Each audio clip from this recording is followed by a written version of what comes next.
Assalamualaikum warahmatullahi wabarakatuh. Kembali lagi bersama kami di Gibran Day. Kali ini ada pemberitaan yang sangat-sangat miris dan sangat menjengkelkan sekali.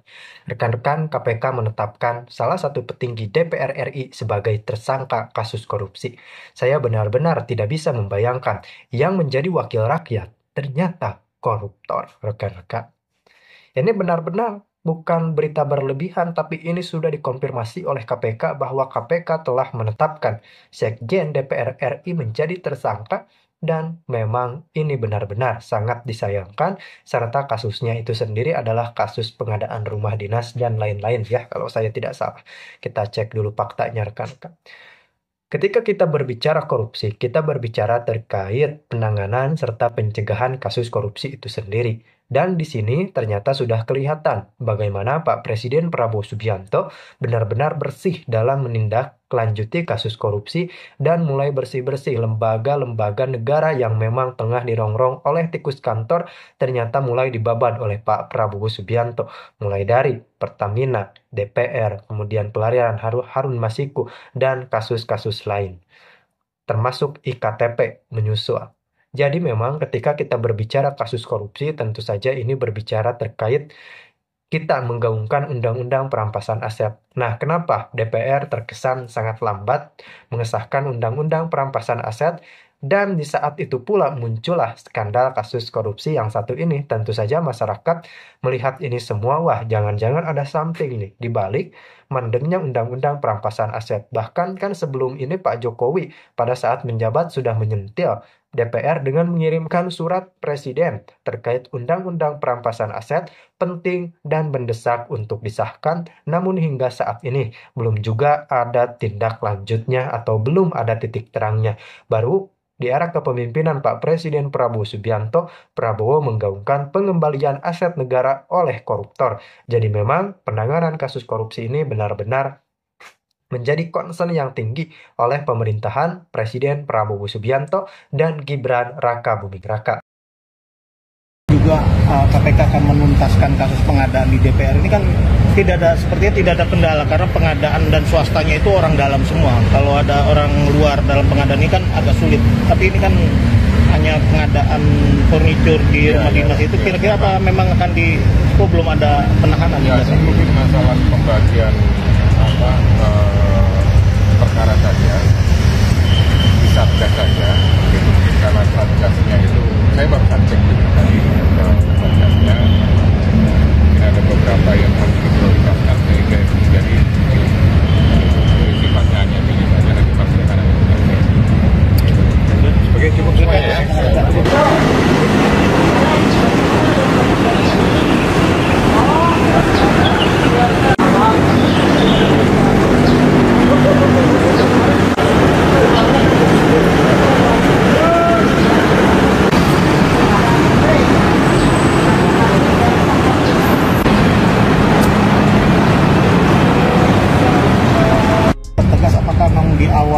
Di awal tahun ini juga KPK akan menuntaskan kasus pengadaan di DPR ini kan sepertinya tidak ada kendala karena pengadaan dan swastanya itu orang dalam semua. Kalau ada orang luar dalam pengadaan ini kan agak sulit. Tapi ini kan hanya pengadaan furnitur di rumah dinas itu kira-kira apa memang akan belum ada penahanan? Ya, mungkin masalah pembagian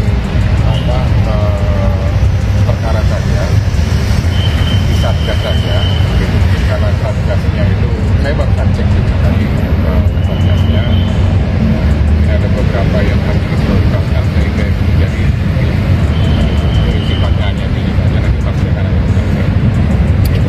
sebagai cukup semua ya.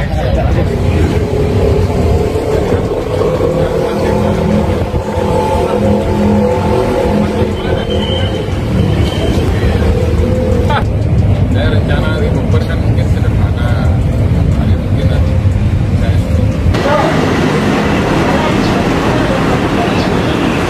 KPK masuk nggak ada kerjaan lain, hah?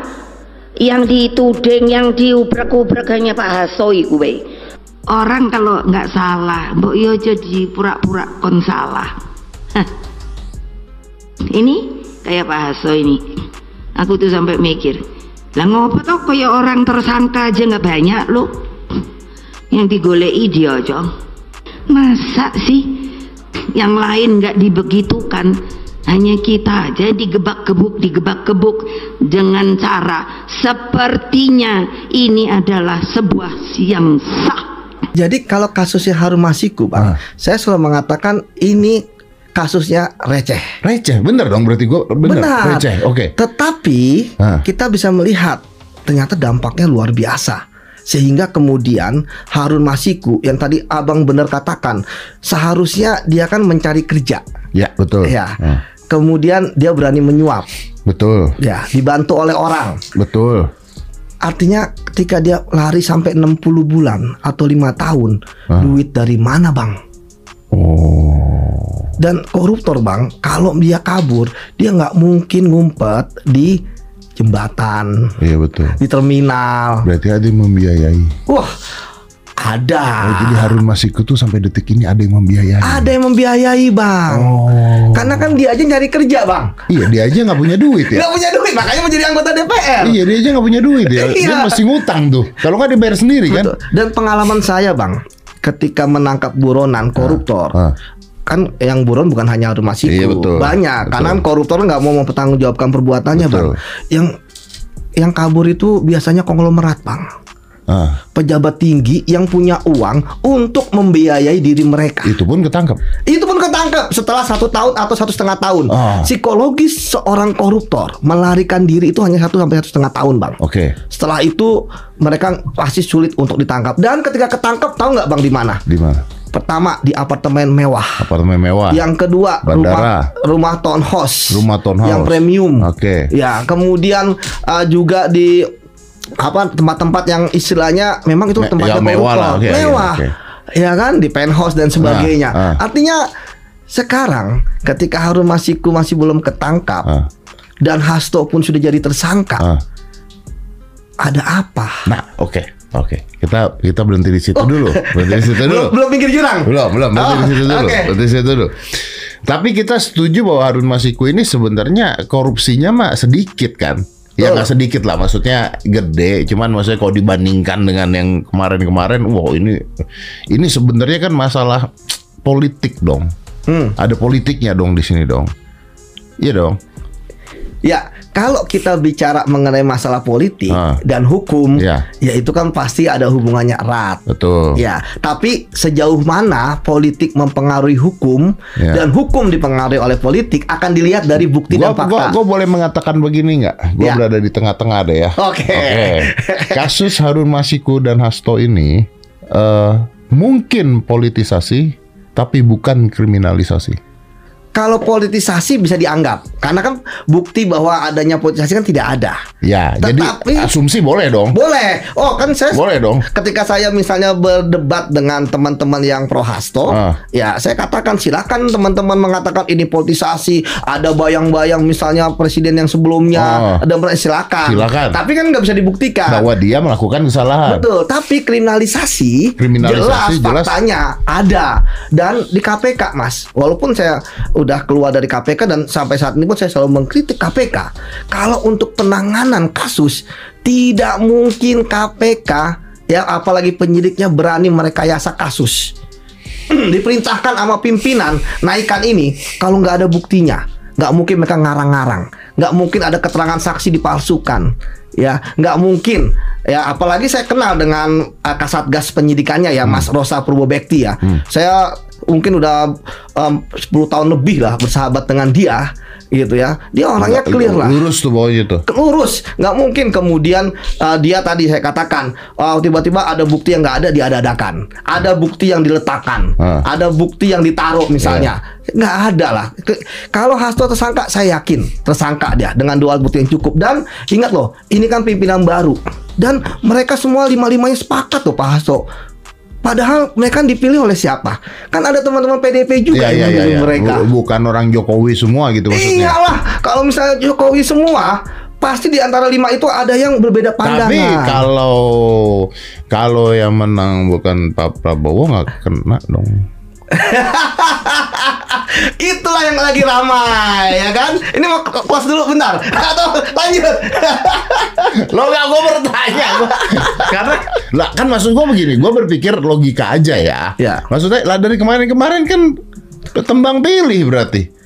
Tembang pilih atau ada kekuatan besar yang menyetop KPK gitu kan? Nah, ini kan ada salah satu rangkaian tadi Mas Dedi katakan ketika ada TWK disingkirkan oleh Firly. Saya melihat ini ada satu kesatuan yang utuh.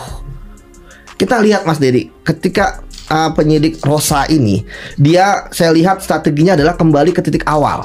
Kan Harun Masiku udah 5 tahun nih, pergi agak sulit. Dia kembali ke titik awal. Kita lihat dari mana? Kejadian-kejadian yang ada di saat OTT Harun Masiku. Pertama, Harun Masiku kan terlihat terakhir di bandara. CCTV-nya udah dilihat kan? Betul, udah makanya tahu dia memeriksa Pak Yasona. Ya, dia memeriksa Pak Roni F. Sompi. Yang kita lihat ya bahwa Pak Pak Yasona bahkan sampai dicekal. Iya betul. Bareng Pak Hasto lagi kan? Ya. Tapi Pak Yasona kan tidak diperiksa seperti Hasto. Sebagai saksi. Dia sebagai saksi. Aman itu clear kalau sebagai saksi. Tapi kita nggak tahu kalau berkembang. Tapi saat ini Pak Yasona saksi. Saksi ya. Ya. Kemudian yang kedua, pada saat proses bagaimana Firly gitu ya, terkait dengan apa yang disampaikan oleh mantan penyidik kemarin, Mas Ronald jadi saksi kan, terkait dengan penggeledahan di suatu tempat yang ternyata tidak jadi. Ya, kemudian juga harusnya Pak Hasto udah jadi diajukan jadi tersangka dari dulu, ternyata nggak jadi. Ini kan ada apa? Apalagi kita tahu Firly kan bermasalah di KPK. Akhirnya ini menjadi salah satu lapangan golf segala itu kan. Badminton. Ini kan bahkan dia jadi tersangka sekarang. Walaupun belum ditahan. Tersangka KPK atau tersangka polisi? Di polisian Polda. Oke. Jadi dia ingin kembali ke titik nol di mana Harun Masiku itu terakhir terlihat. Nggak, kenapa kasus Harun Masiku? Kan orang-orang bertanya kenapa harus kasus Harun Masiku? Kenapa nggak kasus-kasus lain aja yang dibongkar? Kan gini kan ada dua sisi nih. Ya, kan? Paham aku. Sisi yang satunya kan mengatakan bahwa ini mah jelas politisasi kan? Karena kasus-kasus lain banyak. Kenapa harus Hasto? Kenapa harus Harun Masiku? Kenapa nggak? Ya katanya begitu kan. Betul. Kalau gua mah setuju-setuju aja. Iya, ini kan pimpinannya baru. Itu makanya kan kita tahu pimpinan sebelumnya kan terlalu banyak kontroversi. Lebih banyak mereka kontroversi dibandingkan dengan prestasi kerja. Mulai dari pelanggaran etik lah. Bayangin, ya kan, belum pegawainya. Nah, tapi ya kita lihat nih, sekarang pimpinan yang baru 5 orang ini sudah mempunyai standar kasus yang tinggi. Ya kan, baru pertama kali mereka jadi pimpinan KPK langsung menetapkan tersangka sekjen partai terbesar di Indonesia, PDIP. Artinya jangan sampai ini untuk pertama dan terakhirnya big fish, ya kan? Kasus korupsi. Artinya kita juga bisa mengatakan bahwa kita apresiasi mereka lakukan ya. Itu pertama. Tapi kita perhatikan nih ya. Nah, jangan cuman begini doang nih KPK nih, gitu dong. Betul. Nah, itu makanya Mas Dedi ada banyak PR yang harus diselesaikan oleh mereka. Betul. Jangan cuman Hasto doang nih. Jangan. Iya, sikat yang lainnya gitu kan. Betul, jangan tebang pilih. Kita tahu banyak kasus-kasus yang masih menjadi PR. Bahkan ada buronan lain yang belum ditangkap oleh KPK. Ini yang harusnya jadi PR bagi pimpinan KPK sekarang. Kemarin mereka saya lihat sudah mulai bertahap lah. Ada mantan petinggi BUMN, direktur BUMN udah ditangkap juga, ditahan, ya kan? Nah, kita tunggu nih. Kan kita harus berikan kesempatan juga. Nah, kenapa Pak Hasto yang sekarang? Ya emang buktinya udah kuat. Kan kalau nanti pimpinan sekarang ngulur-ngulur lagi, apa bedanya dia sama pimpinan sebelumnya? Tapi ini kan sama kayak kasusnya Harvey Muiz. Harvey Muiz kan 351 triliun merugikan negara ya. Dia bukan korupsi ya, dia merugikan negara ya. Dia ditangkap gitu kan ya. Ya kan? Kayaknya anak-anak bocah juga tahu lah. Bukan dia doang. Betul. Kayaknya anak-anak bocah juga tahu itu ke atas-atas kan. Nah, itu yang menarik. Apakah Pak Hasto mau menjadi justice kolaborator atau enggak? Kan Pak Hasto udah ngomong banyak video, ya kan? Wah, ini akan menggoncangkan.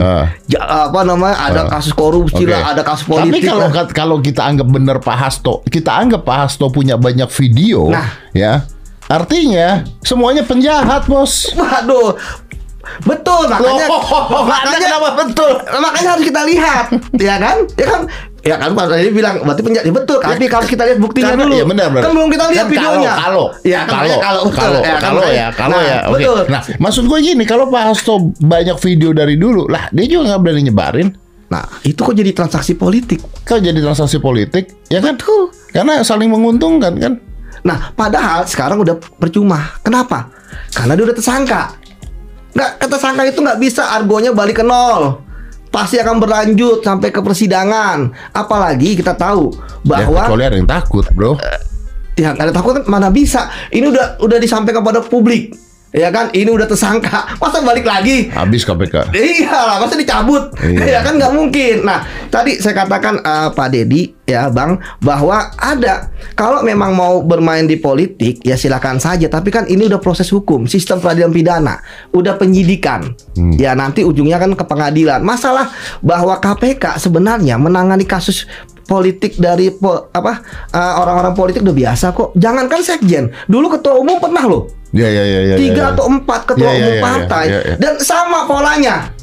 Ya, mulai dari akan membuka, mulai dari semuanya speak up, ya kan, istilahnya semua cari muka, ya kan, pengen membela, tapi kan begitu di persidangan terbukalah semua fakta-faktanya. Kalau sekarang kan nggak bisa, Mas Ded. Makanya saya mendorong KPK untuk segera melimpahkan kasus ini ke persidangan supaya kita paham sebenarnya kasusnya apa sih. Iya kan, karena tadi benar saya melihat ini ada yang melencengkan. Oh itu kan nggak ada kerugian negara. Ingat loh bahwa kasus korupsi bukan hanya kerugian keuangan negara, tetapi ada 7 jenis dari 30 pasal. Ada suap menyuap, memeras, perbuatan curang. Jadi jangan dibikin. Jadi nggak apple to apple perbandingannya.